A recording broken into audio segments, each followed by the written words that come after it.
get out of bed to go to church. Why would I do this? Why might I consider going to church? Sounds like a conversation that I'm pretty sure many of us have had with ourselves on some Sunday morning, on a beautiful Sunday like today, or even a very cold, chilly Sunday in winter. Well, I know why I come to church, but I wonder why other people do this. Why does anyone who is not under the dictum of their faith tradition to attend Sunday service go to church? Why do we who are living in the early quarter of the 21st century need this institution of church in our society and our lives? Why might people want to be part of the institution of church when there are so many other things that we can do and that can give us a close approximation to what goes on in church? Is it possible? Is it possible that as a society we are outgrowing church? What does church have to offer us today? The Reverend Garlin Spencer asked that same question about a century ago. As technology was starting to develop, we had the radio, the motion picture. Travel was becoming relatively easy with cars and buses and streetcars and trains. People could get around and go and see things. I've been thinking about this question. I've been thinking about this question of what people are still involved with church over this summer. Why is church in this day and age something we may really want to consider being involved with? So I think this is a really good question for us to consider on this day that we're starting our new church year. Why church? Now I have my answers. I'll talk about that in a moment. And toward the end of the service, we'll have some time for conversation among each other here. I'll come down with the mic and my over mic, and we will have an opportunity to share briefly our ideas of maybe why church. Now, for thousands of years, the church as an institution was a source and a place for art and literature, spiritual development, and getting the message about the meaning of life. It was a place and a way to find connection to the universal order, the eternal energy, the Father of the spirits. It was a place to engage in personal reflection. It was where people could find shelter and solace and get away from the terrors of the day or express grief. It was a primary institution that taught about home and family, and to even some extent about science, at least scientific thought of the time. Through the church, even though new theology, theological positions emerged over the centuries, people found union with our Father who art in heaven. Now, in this country, from the mid-1930s to the late 1970s, about 70% of adults attended church regularly. Now that dropped to a few percentage points in the 80s and 90s. But it still was a significant, very significant part of our culture. But by the second decade of the 21st century, where we're living right now, adult attendance has come down to under 50%. I recently saw an article that says it's covering somewhere between 43 and 45% of the adult population. Now that's a very, very significant drop from just a few decades ago. The world has changed. The world has changed in the last century. The church as an institution is no longer the sole provider of knowledge or art or music, or even a spirituality and ways to connect with the holy. Today, there are many other sources and resources where we can get information and guidance and instruction in all of these areas. There are hundreds of specialized health and spiritually focused publications and websites.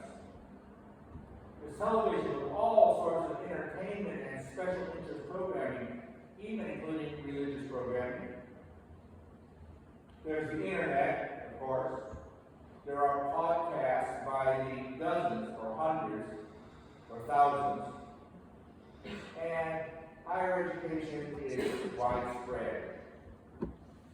This is all giving people new and interesting ways to find out about life, to find out about spirituality, to find out about the things that used to come from the pulpit. So, yes, the church as an institution no longer has the same place in our culture as it did even a few decades ago.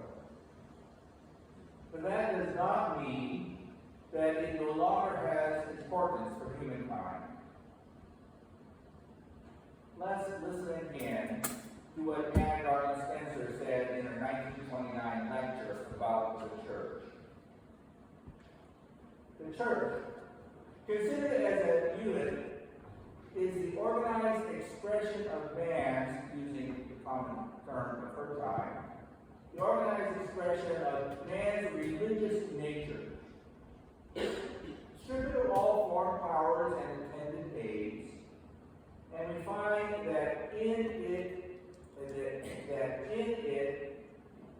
that which differentiates it from all other social influences. It is not now, as of old, the controlling power in all the higher concerns of life, but rather one of many moral masters in the world, with one specialty of teaching, namely the translation of ethics into personal character. On its ideal side, the church is humanity's vision of the perfect put into pictured form. On its practical side, the church is drill master in the culture of the individual, taking them toward right living. In a word, the church is man's poor attempt to make the divine manifest in the human. Now, while society has become more and more materialistic and caught up in the demands of the time-crunch world, and traditional guidelines for finding purpose and meaning have been discarded by many people, humanity continues to have a deep yearning for connection with the vast mystery of existence, the thou of the ineffable. And humankind needs something whose unique role is to help humankind make the divine manifest in everyday life. Now, people may not go to church as they did 50 or even 25 years ago, but they are still seeking. They are still seeking what Spencer called the prophets of the soul, those teachers and spiritual leaders of religion that can provide guidance and comfort and healing, and they are still seeking the place to come for reflection and spiritual learning. Now, it's true that in practice, the institution of the church has many problems. It gets mired in petty battles, both as an institution and among its members. It has a history, and in many ways it still supports patriarchy, repressive and sexist behavior. It often promotes cultural stereotypes and preaches messages of intolerance based on faulty understanding of ancient texts. And it has ministers, unfortunately, and leaders who abuse their position. And amount of energy erecting walls and drawing lines to designate who is in and who is out. But despite all of these problems and deficiencies, at its core, the institution of the church benefits society and us individually. Consider. The church provides an ancient and established setting for people, for us, to rest our spirit and find a conscious, glad connection to the universal spirit of life, as no other institution does, even though that teach a similar operational message. The church, as a place, immediately brings up feelings of calm and connection, cradled in the aura of reverence. I won't point out the person who said this to me coming in, but they want to come in today, that's right, they want to come in today and sit and absorb the ambiance of our sanctuary. In the chaos of every day, I think most of us long for peace and quiet, and maybe to have that mystical experience of reverence wash over us in order to feel a visceral connection to the deep mystery of existence. Now, of course, a beautiful waterfall, a quiet wood setting, standing on a cliff wall looking at the waves come crashing in, or looking up at the star-filled sky, can do that also for people. But again, the church has had a long time role in society doing that for people who are seeking solace. Church is the place that by its mere presence gives society a space to pray or meditate away from the hustle and bustle of daily life. Church is an institution that is dedicated to helping people find deeper meaning and purpose in their lives. Now, of course, secular counselors and therapists can do that on an individual level. But the church does that within a spiritual dimension, so that a person can find themselves within the larger realm of the spirit of life. An anonymous poet once wrote that all life develops from the soul. Finding the meaning of one's life starts by understanding one's place within the greater spirit of life. The church is the ancient and still functioning place in which we can intentionally connect with our soul, and connect our soul to that which is greater than us.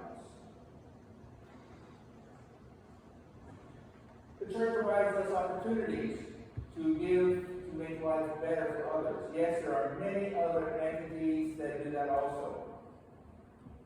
But none of them frame giving as a spiritual discipline. Spiritual discipline is one of those ways that we train ourselves to be more in tune with the mystical or the spiritual dimension of living. And giving is a spiritual discipline. The church gives us meaning to gather as an intentional community of concerned and caring people who work to transform the world, to build a grace-filled, beloved community. And finally, church connects us socially. It was great when I walked out just this morning and saw everyone sitting out talking to each other, socially being together. The church connects us. And what is important is it connects us to people who are traveling on the same road to find meaning and fulfillment. Now this is very different from being a group of people who like to do the same thing, like fish or quilt or riding motorcycles or go sailing. When we are in those groups of people, we connect by doing. In a church, through a church, we connect by being. So So do we still need church, even in our text-flooded, internet-connected, resource-enhanced world, with so many educational, social, and spiritual resources and opportunities? I emphatically say yes. We as individuals and society do still need church. Yes, it no doubt needs to change in many of its attitudes and behaviors, but the institution of the church is still needed. It has that specialty that only it has, of translating ethics into personal character and pointing the way toward right living and helping us make the divine manifest.